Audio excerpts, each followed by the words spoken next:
Some of the best advice I'm currently clinging on to is to find yourself, you have to lose yourself. Autonomy and control are all needs we need to reconcile with. Finding control within yourself, taking back control, being in control. And that's why I so deeply resonate with Janet Jackson's music. Starting with Control in 1986, Janet delves deep into the theme of control, and the music thematically and lyrically uncovers her evolution as a woman. The apex of the arc that began with Control through to Rhythm Nation and Janet period is 1997's The Velvet Rope. One of the greatest artistic achievements of all time, The Velvet Rope takes all the layers of Janet's exploration on the theme of control from her previous projects and speaks so beautifully to a world with a frayed relationship with intimacy, boundaries and connection. She finds a place of Resolute in 2001's All For You, but The Velvet Rope will be the main focus of this series, with the first 3 episodes acting as world building and important analysis to inform the bigger discussion and deep dive of The Velvet Rope. So without further ado, this is Behind the Velvet Rope, Janet Jackson on Control.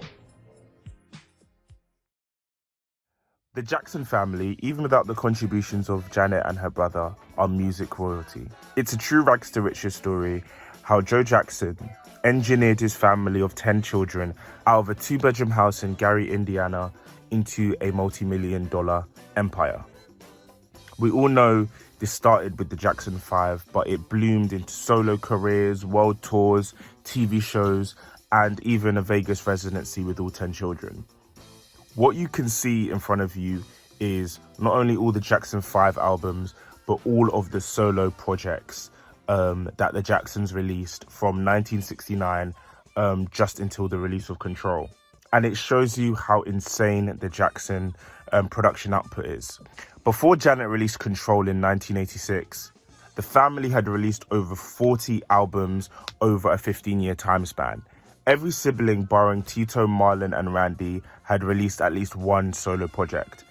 And this was literally millions and millions of album sales. And we can't even give like an accurate figure, as Motown, the record label where most of these albums were released on, they didn't allow for RCA certification until the late 1970s, so there's literally no way of knowing. And a lot of this, despite the immense talent, was due to their father, who they all called Joe.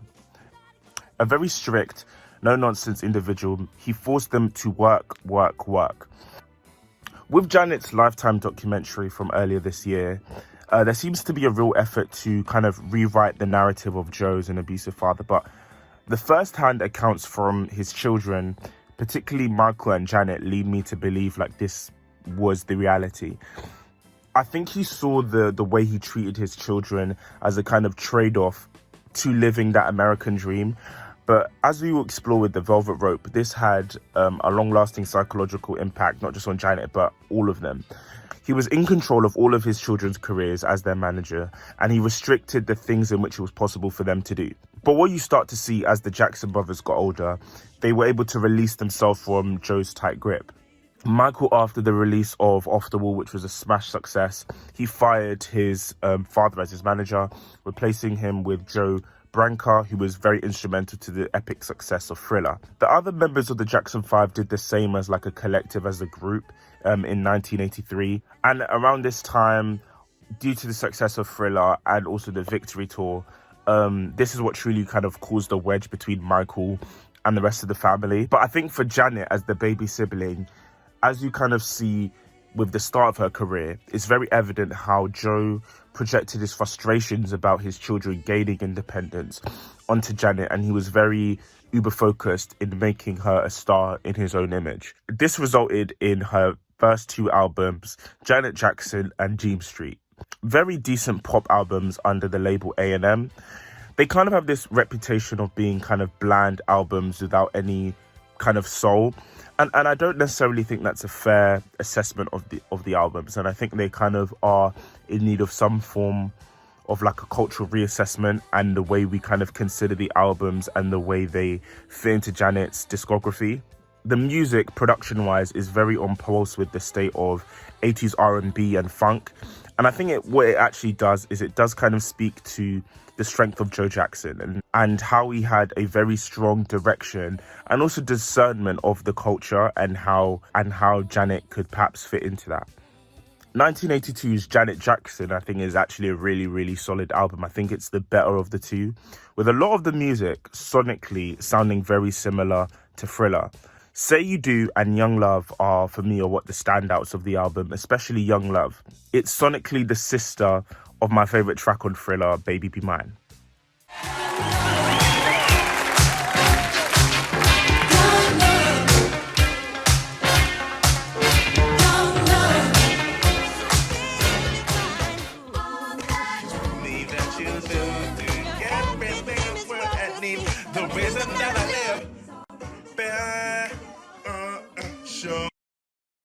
And with 1984's Dream Street, it leans more into like a synth pop sound with a very strong Prince sort of influence, which is evident as one of the members of the time, a funk group formed by Prince, produced 2 tracks on the album. More on the time later. And to be honest, a lot of the songs on the album aren't too far from the kind of sonic landscapes that Janet would tread with Control 2 years later. Both albums commercially faltered, not really doing anything chart-wide. And again, critically, it didn't really do anything, with it kind of coming across as Janet and the team behind her just kind of using the same strategy that had been used with a lot of like Jackson 5 and Jackson solo releases. It's kind of just really throwing whatever to the wall and hoping it sticks. And it just really didn't. And she even admitted that it wasn't really the music that she wanted to be doing. She was really only pushed into the music industry after Joe forced her, after she was caught writing and recording some of her poems by her brothers. However, she did really kind of have no choice. It's the same thing with a lot of the like acting roles she was doing at the time. She was kind of doing what was expected of her as part of the Jackson family. There was no real opportunity for her to input, to speak her mind, or do what she wanted. And in Janet's eyes, there was only one real way for her to kind of gain that independence that she desired.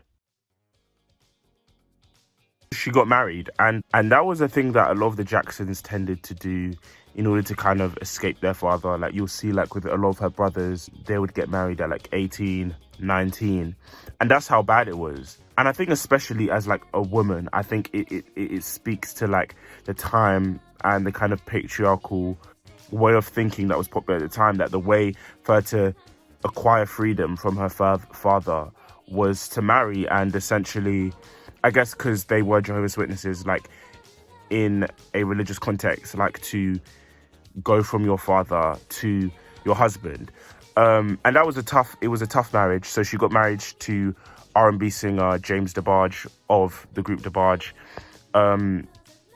who was a drug addict and in many ways exploited Janet's innocence. And the energy that I believe Janet would have envisioned for herself as a woman within her own household was occupied extending herself to an individual that didn't show her much love and respect. And after a year within that abusive marriage, there was an annulment, and basically Janet's back to square one in terms of her seeking that true sense of autonomy and independence on her own terms. So she finally cut ties with her father, firing him as manager and choosing to fully commit herself to music on her own terms. Under the management of A&M, A&R executive John McClain, she basically began this search for producers to work with on her next project.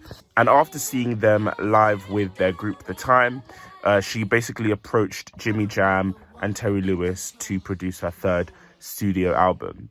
And let me just say this, Jimmy Jam and Terry Lewis are geniuses. At this point, they'd produced for acts such as the SOS Band, Alexander McNeil, and Sherelle. And they were actually fired from the time by Prince for being late. But this was a moment in time because the partnership of Jam, Lewis, and Jackson as a collaborative team is literally going to change the landscape of music. But particularly with the first collaboration, what is important is it finally gave Janet the platform to express herself and what she wanted. One of the things that Jaram and Lewis were adamant about is that the album would be produced in Minneapolis, Minnesota, in their Flight Time studios, truly free from the oversight of her father. And during the production of the album, Jaram and Lewis really spent time getting to know Janet and allowing her to speak her mind within and about the music. And across the 10 tracks of her third studio album, Control, we finally get to meet Janet, a woman who's clearly young and learning about herself, but has the willingness and confidence to choose to assert herself. This album in many ways is about self-actualizations, and that's why it's probably one of my favorite albums of all time, because the way it expresses that feeling of your youth and that experience of the first time. When I think of you and the Pleasure Principle speak on the joy of first love, the title track, Control, is the album's thesis statement, declaring Janet's artistic and personal intent loud and clear. A diss track in its own right. The music video conceptualizes the real conflict between Janet and her father, and her trying to find independence in her own music and what feels like her. Nasty, What Have You Done For Me Lately, and He Doesn't Know I'm Alive speaks to the gender battlefield of modern romance and relationships, both reflecting her failed marriage with DeBarge and her then recent experiences. Nasty is influenced by an incident of sexual harassment in Minneapolis. When reflecting on the meaning of the song, she says, "The danger hit home when a couple of guys started stalking me in the street. They were emotionally abusive, sexually threatening. Instead of running to Jimmy or Terry for protection, I took a stand. I backed them down." That's how songs like Nasty or What Have You Done For Me Lately were born, out of a sense of self-defense. Control meant not only taking care of myself, but living in a less protected world. And doing that meant growing a tough skin, getting attitude. And that growing attitude is represented in the look of the era. Hard, edgy looks with a militaristic feel. Janet, in some sense, is ready for battle, strengthened by her experience and confidence. Even the choreography, choreographed by Jackie Jackson's mistress and future pop star in her own right, Paul Abdul. It's very strong yet graceful. And in these revolutionary music videos, Janet is positioned as an equal or even a superior to the male dancers featured. This album is a feminist statement, and the fresh, innovative New Jack Swing helps give the album its grip.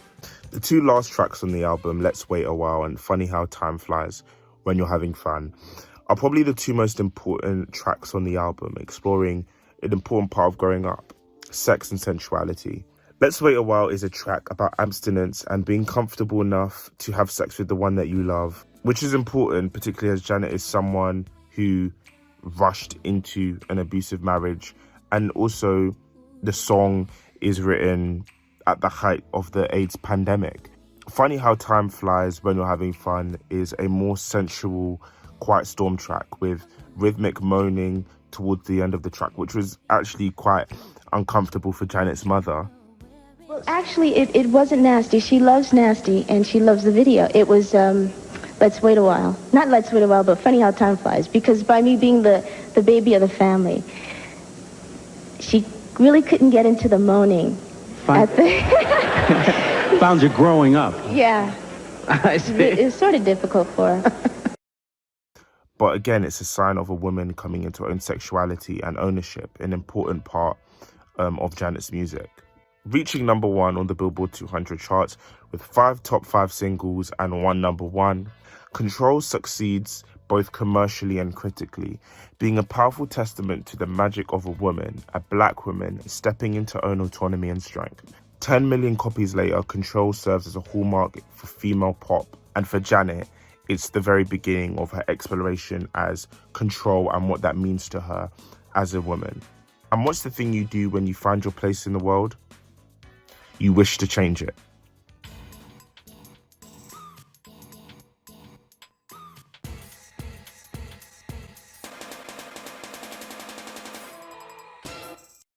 Let's get it. Rhythm Nation 1814 is another seminal work from Janet, with it being a concept album focusing on socially conscious issues and unity in order to solve those issues. As the leader of this Rhythm Nation, Janet promises to heal the world and its ills through dance, music, and love. And particularly for Janet, with the cultural impact of Control as like a feminist statement, artistically, I feel like there's a desire to continue in that same vein of empowerment through the music. And that's very evident with the same grit and edge of the Control era being carried over into the Rhythm Nation 1814 era. Ultimately, it's this.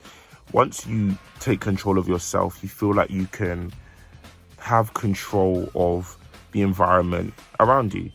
And I feel like once you take control of yourself, you definitely have this feeling of wanting, or you feel like you have the power to kind of control or even change the world around you, that being positive or negative.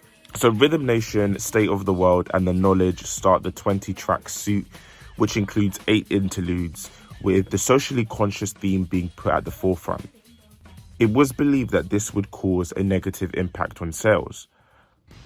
Producer Jimmy Jam says this: if you take the same album, and this would have been the safe way to go, imagine a beautiful coloured picture of Janet on the cover, the album entitled Escapade. We start the album with Miss You Much, then To Love Will Never Do, then to Escapade, and we put all the fun songs up front. And then on side 2, the last 3 or 4 tracks would have been Living in a World They Didn't Make, The Knowledge, and Rhythm Nation, and it would have been an afterthought. They're the same songs, but would it have had the same impact? However, this decision to focus on the social commentary, it paid off, and the album was a smash success commercially, with the hard-hitting lyrical content and Jam and Lewis leaning deeper into the New Jack Swing genre and introducing sampling. The album penetrated both the charts and popular culture, especially with the youth. And along with the social commentary, this album just has bops like Miss You Much, Escapade, Love Will Never Do Without You, all tracks that hit #1, and Alright. These songs carry the optimism and youthful era of Control. It's the fruits of Janet's emancipation. And it paid off, as the album really propelled Janet to superstar heights on the level of Michael and Thriller, with the album selling 3 million copies in 4 months. It's the only album in history to have 7 and all of its commercial singles hit the top 5. And it's actually important to note that this stat is only because Alright hit number 4. All the other tracks were either at number 1 or 2.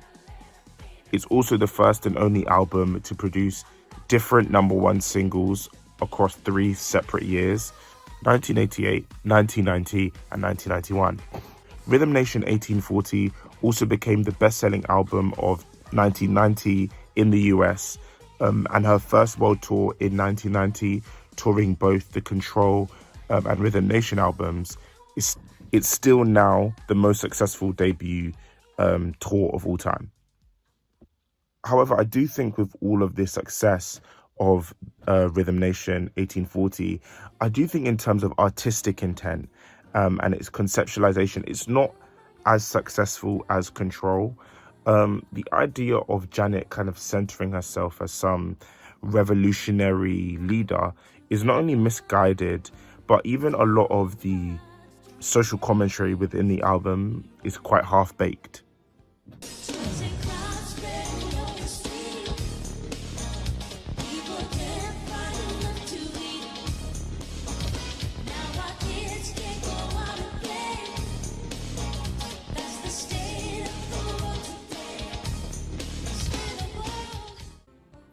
And then, like, you're saying things like this, you're making these observations, but then it's just like, kind of like, you know, there's got to be a better way, or, you know, we can't give up home now, let's wherever, so, you know, like, it's the album and the commentary outwardly parades itself as revolutionary, but the lyrical content is more of a lament without any kind of real answers and real solutions. And it's kind of just like, if you're gonna go there and just kind of touch the surface, it was like, why are we kind of exploring this? It's actually a dilemma that Janet explores in her song Shoulda Known Better from her 2015 album Unbreakable. And like, if you hear the song, it's a very transparent reflection about the kind of naivety of the concept of Rhythm Nation 1840 and how she kind of inadvertently becomes the poster child of being naive. It's an acknowledgement that due to her youth and in some ways her privilege, the surface level that the album promotes just isn't enough to achieve the kind of goals of a world rid of color lines. I had this great epiphany, and Rhythm Nation was the dream. I guess next time I'll know better. Producer Jimmy Jam also says this: when you're young, you feel like I can change the world. I'm going to lead the revolution. And then you look back 25 years later and you go, okay, I should have known better. The same problems still exist, but there's a different way to go about tackling it. It still involves mobilizing people, but I can't do it by myself. It's just a wiser, more mature look at the reality of trying to make a positive change, a social change. And I think what they both say is really important in this kind of analysis of Janet's career. There is this evolution in who Janet is and how she's relating to the theme of control. Control and Rhythm Nation kind of sit in the same territory. In some ways, Control is us looking at Janet exploring the theme of control inwardly, but it's also about her being exposed to the real world, this different environment, and finding control within that. And then obviously Rhythm Nation is about, again, the theme of control being expressed outwardly and how to take control of the things that we perhaps perceive to be wrong in society. I think after Rhythm Nation, there's definitely a need for Janet to kind of shift her perspective on control from viewing it as like an outward thing to a more inward thing. Janet in the next album era labels both Control and Rhythm Nation as heavy projects. Control definitely seems to be something to seize, to conquer, to take hold of. And this is evident with both projects' proximity to like militarism and masculinity. Something that would be necessary, one, due to kind of the patriarchal upbringing she experienced with Joe and her brothers, because it's also something that we see Michael do a lot. He tends to lean into like military aesthetics to illustrate his desire for power and respect. However, for Janet, in this next album, there's a shift. For Janet, she learns that in order to fully exercise her control, she needs to let go.